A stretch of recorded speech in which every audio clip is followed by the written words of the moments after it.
Yusufu wa mtaa wenu. Umechaguliwa kuwa kama Yusufu. Yusufu ni mtu aliyefanikiwa, lakini hakufanikiwa kwa ajili yake peke yake. Amefanikiwa na nyuma ya Yusufu kulikuwa na watu wanaomtegemea. Nyuma ya Yusufu alibeba taifa. Nyuma ya Yusufu alibeba ndugu zake. Nyuma ya Yusufu alibeba jamii yake. Wewe ni kama Yusufu.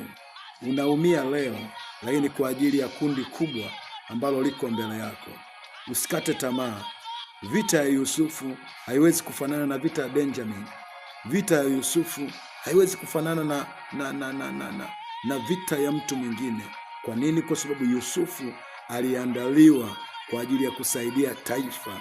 Kuna mtu ameandaliwa kwa ajili ya kusaidia watu 4, mwingine ameandaliwa kusaidiwa watu 5, mwingine ameandaliwa kusaidiwa watu 10, mwingine ameandaliwa kusaidiwa kijiji, mwingine ameandaliwa kusaidia mtaa, mwingine ameandaliwa kusaidia mkoa, mwingine ameandaliwa kusaidia taifa. Sasa vita ya Yusufu haiwezi kufanana na vita ya Benjamin.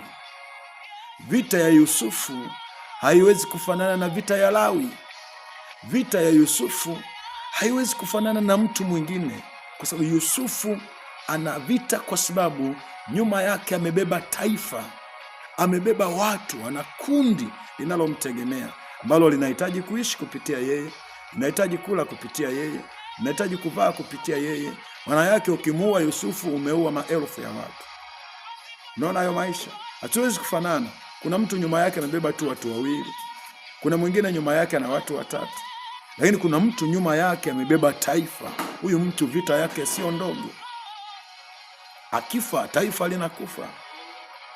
Na ndio maana maandiko yanasema wale watu wakamwambia Daudi, wewe hautaenda vitani, tusije tukaizima taa ya Israeli. Which means Daudi alikuwa ni taa ya Israeli, mtu mmoja tu. Yeye ni taa ya Israeli.